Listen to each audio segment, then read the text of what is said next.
As does the sound of that clicking. I'll beat you to it.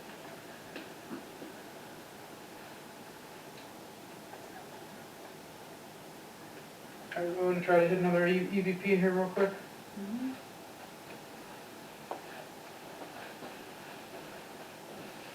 And then maybe we can jump into spirit box pending here. Sarah, do you want to close that cabinet so you don't smack your head? No. So we left them open on purpose. Okay. I want to see if they close. This is science. God, why did you This do is that? science. Alright, are you running your recorder or just me? I'm gonna run it in here. Okay. Tell me when. 3, 2, 1, go. Kitchen EVP.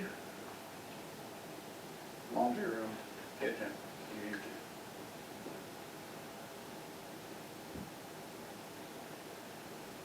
Is there anybody here with us? We heard you talking to us on our last recording. We wanted to continue our conversation if you'll have us. Can you please give us some sort of sign that you're here and you can hear us? That's one. And two, that you're willing to communicate with us.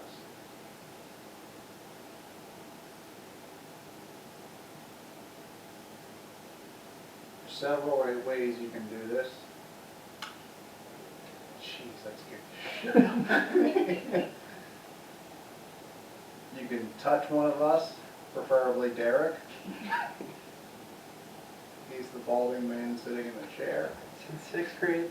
Since 6th grade. You can speak into the two devices with the red lights on it. When we play it back, we'll be able to hear you. You can also just make a noise. We've left some doors open for you that you can push shut. Made a little bit of a ghosty playground.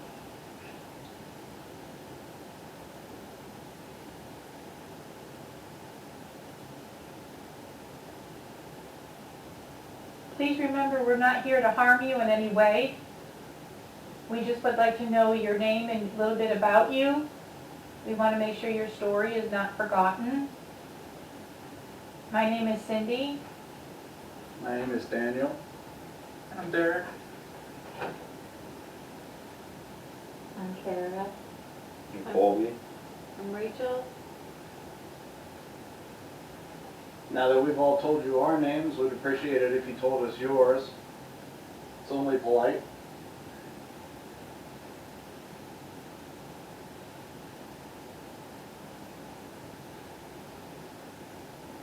Are you part of the family? Are you related to somebody distantly in this that lives in this apartment?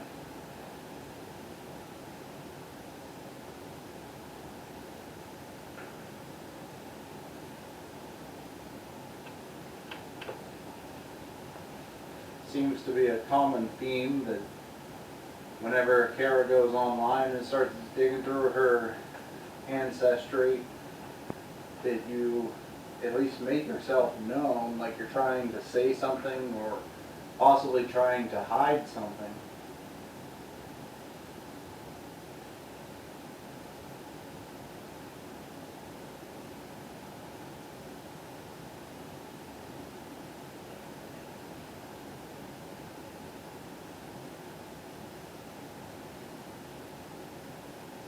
No reason to be shy now.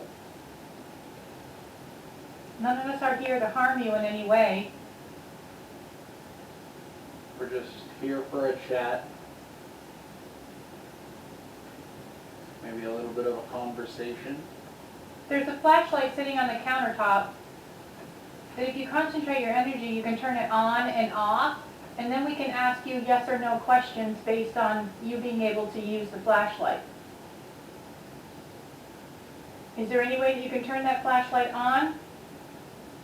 I know it's going to be a little hard to get used to, but once you figure it out, it's actually a lot of fun.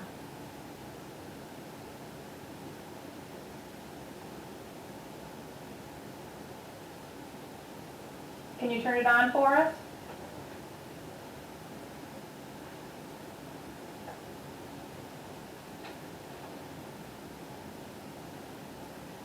If you don't have enough energy, there's other devices in the room that you can draw energy from. The one with the red lights on it. All you have to do is go over and touch it, and then, where's the REM pod? REM pod's over here by the screen. Okay. They responded to us when we turned this on. Okay. Turn this on as well. There's a device on the countertop over that's round, and if you touch it, it lights up red and it goes me like that. It will not hurt you at all. It will not harm you, but it will give you energy. And it'll also let us know that you're close by. So you have two devices on the counter. You've got the flashlight, and you've got the little device called a REM pod. Can you try to touch either one of them?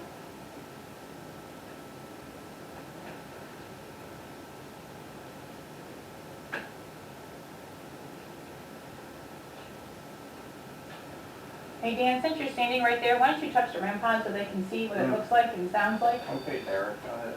Oh, Derek, whoever. That's the sound that it makes, and that's the colors that light up. It will not harm you, but you can draw energy.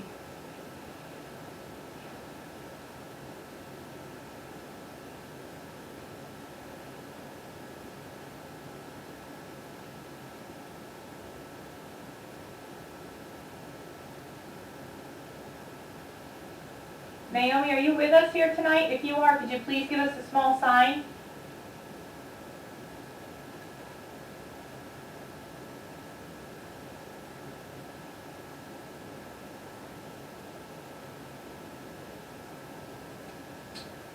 Okay. We know it takes a lot of energy. Ah. Oh, it's in there. Wait, where'd it go? Found it.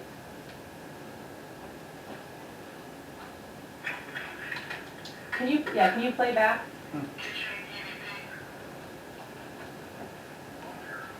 Did you guys bring the other device? Yeah. The laptop one that?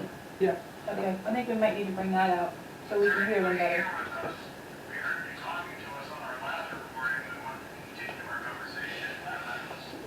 Okay. Just 8.5. noodle off them. That camera was doing a lot of, Yeah, it does. Is it taking pictures? It's on battery now. It has like a blue light that flashes on. oh, okay.